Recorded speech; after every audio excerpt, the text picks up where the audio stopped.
अस्सलाम वालेकुम जी। एक बड़ी ही क्विक वीडियो है, एक बड़े ही कॉमन टॉपिक के ऊपर जो बहुत सारे लोगों को इस चीज़ के बारे में होती है। सऊदी अरब में जब आप वर्क वीज़ा, पहले बात तो ये है कि वर्क वीज़ा जो होते हैं वो दो तरह के होते हैं। एक जो उसको नॉर्मल लैंग्वेज में वो कहते हैं कि जी ये बड़े वीज़े हैं और छोटे वीज़े हैं। तो बड़े वीज़े या छोटे वीज़े, इसमें सिंपली अगर आप इसको डिस्टिंग्विश करें तो कैटेगराइज करें तो बड़े वीज़े वो वीज़े होते हैं जो कि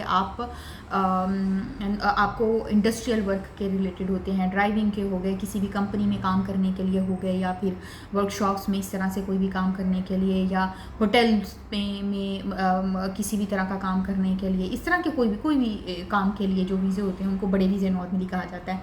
जो छोटे वीज़े जिनको कहा जाता है वो कैटेगराइज होते हैं नॉर्मली डोमेस्टिक वर्क से रिलेटेड, मतलब कि अगर आप किसी के घर पे ड्राइवर लग गए हैं, किसी के घर के कुक लग गए हैं, या फिर आप किसी के घर पे जो है एज अ केयर टेकर, बच्चों का केयर टेकर काम कर रही हैं, तो ये सारे जो होते हैं वो छोटे वीज़े होते हैं। ठीक है, तो नॉर्मली जो वीज़ा का जो सिस्टम आजकल चल रहा है वहाँ पे सऊदी में, तो वो ऐसा होता है कि आपको नॉर्मली कफ़ील जो होते हैं वो कहते हैं कि जी हम ना आपको जो है वीज़ा दे देते हैं। ठीक है, तो आपने क्या करना है, हम सिर्फ आपको वीज़ा देंगे। ठीक है, तो हम आपको वीज़ा दे देते हैं और उसके बाद जो है वो आप यहाँ पे जब आ जाएंगे तो आपकी जॉब जो है वो हमारी रिस्पॉन्सिबिलिटी नहीं है। जॉब जो है वो आपने यहाँ पे आके खुद ढूंढनी है, और जैसे ही आप जॉब ढूंढ लेंगे तो आप जो है वो अपना ट्रांसफ़र हमसे ले लें।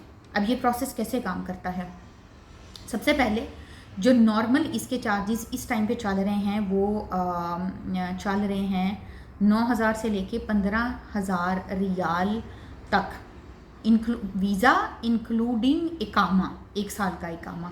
ये डिपेंड करता है कि आपके अगले बंदे के साथ रिलेशनशिप कैसे हैं, आप कितना अफोर्ड कर सकते हैं, और ये सारी चीज़ें, आपका कफ़ील कैसा है, क्या उसकी प्रोफाइल है, और ब्ला ब्ला ब्ला ब्ला सारी चीज़ें। ठीक है, नॉर्मली 9,000 रुपये में, 9,000 सॉरी रुपये नहीं, 9,000 रियाल में आपके साथ डील होती है वीज़े की। और जो है ये मैं कोई प्रमोशन नहीं कर रही, ये मैं आपको कोई किसी किस्म का इंकरेज नहीं इस चीज़ के ऊपर कर रही, लेकिन मैं आपके साथ कुछ एक फैक्ट शो कर रही हूँ कि इस तरह से नॉर्मली ये चल रहा है कंट्री के अंदर। ठीक है, तो 9,000 के अंदर वो आपसे ये कहते हैं कि हम आपको वीज़ा भी देंगे और आपको जो है वो एक साल का इकामा भी देंगे। और जैसे ही आपका, अच्छा जी अब आपने वीज़ा भी ले लिया, वीज़ा ले लिया, अच्छा ये 9,000 रियाल आपका ये हो गया। अब आपकी कॉस्ट आएगी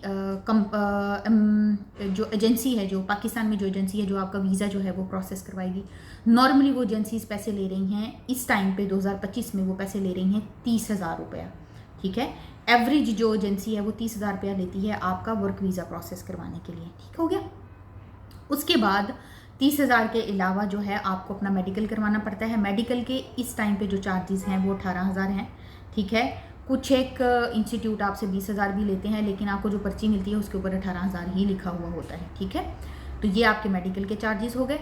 उसके अलावा आपके जो मिनिमल चार्जेस, बाकी सारी चीज़ें प्रोसेस वगैरह करवाने के लिए, और फिर आपकी जो है आपकी ट्रैवल कॉस्ट, जैसे कि आपका एयरफॉर टिकट है उसके पैसे आप देख लें कि 70-80 हज़ार है, वो डिपेंड करता है कि आप किन दिनों में ट्रैवल करना चाह रहे हैं, तो ये उसकी कॉस्ट है। और कुछ एक सिचुएशन के अंदर, जैसे हज के दिनों में इस तरह से, तो वो पोलियो का सर्टिफिकेट बनवा लें, या इस तरह का कोई एडिशनल रिक्वायरमेंट गवर्नमेंट की तरफ से हो सकती है, तो उसकी थोड़ी बहुत जो कॉस्ट है वो आती है। तो ये टोटल कुछ इस तरह से जो है आपकी जो कॉस्ट आती है पूरा सऊदी आने तक ये है। ठीक है, अब यहाँ पे एक सिचुएशन ये है कि कुछ लोग आपसे कहते हैं कि जी आप अब आप यहाँ पे आ गए हैं, तो अब आप ये करें कि आप ना इकामा जो है वो इस कफ़ील से ना लें, जिसने आपको वीज़ा दिया है आप इस कफ़ील से इकामा ना लें। आप किसी भी दफ्तर से जाके बनवा सकते हैं, आप किसी भी और दूसरे कफ़ील से बना सकते हैं, which is totally not true. ऐसा कोई सिस्टम, ऐसा कोई प्रोसीजर अब तक ना तो मैंने सुना है, ना मेरे इल्म में है, ना मुझे बताया गया है। हो सकता है कि मेरा इल्म जो है वो लिमिटेड हो, लेकिन ऐसा कोई प्रोसीजर नहीं है। आप जब सऊदी अरब में आते हैं, आपका पहला इकामा आपको हमेशा उसी कफ़ील ने देना है जिसने आपको वीज़ा दिया है। उसके बाद आप जिसके मर्ज़ी पास ट्रांसफ़र करवा लें, किसी कंपनी के पास करवा लें, किसी कफ़ील के पास करवा लें, जहाँ पे मर्ज़ी करवाएं, लेकिन जो पहला इकामा होता है वो आपको हमेशा आपका जो कफ़ील होता है जिसने आपको वीज़ा दिया था उसी ने आपको बना के देना है। तो अब ये प्रोसेस कैसे काम करता है कि जो सऊदी का वीज़ा होता है नॉर्मली वो वैलिड होता है 3 महीने के लिए। तो आप जब सऊदी अरब में आते हैं तो आप 3 महीने आपको इकामा की ज़रूरत बेसिकली नहीं होती, लेकिन आप कोशिश करें कि जैसे ही आप वहाँ पे आ जाएँ तो आप जो है अपना इकामा जो है अपने कफ़ील को पैसे दें और आप उससे कह दें कि जी मेरा जो इकामा है वो आप बना दें, ठीक है।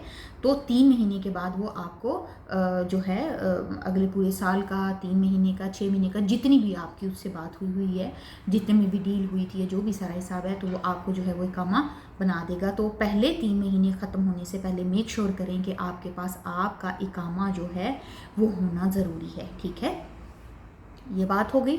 और उसके बाद फिर जैसे ही आपको जॉब मिल जाती है किसी कंपनी के अंदर, मतलब कि अब 3 महीने आपके वीज़े के ख़त्म हो गए और अगले 3 महीने आपका जो इकामा चल रहा है या साल में आपका जो इकामा चल रहा है, तो उस बीच में आपको जो है वो बेहतर जॉब मिल गई है, तो आप सिंपली अपने जो कफ़ील को मैसेज लिखें कि जी मुझे इस कंपनी के पास ट्रांसफ़र चाहिए क्योंकि मुझे यहाँ पे जॉब मिल गई है। तो वो सिंपल एक क्लिक का काम है उनके लिए, तो वो आपको ट्रांसफ़र दे देंगे उस कंपनी को जहाँ पे आपकी जॉब हो गई है। अब आपकी कफ़ालत जो है वो उस नई कंपनी के पास है। तो ये सारा प्रोसीजर जो है वो सिंपली इस तरह से काम करता है। इसके अलावा अगर कोई आपको ऑप्शंस दे रहा है और कोई नई उसके अंदर तवीलें दे रहा है, तो वो सब झूठ होती हैं, वो एक कॉम्प्लिकेटेड प्रोसेस होती हैं, ठीक है। अब तक के लिए इतना ही, अल्लाह हाफ़िज़।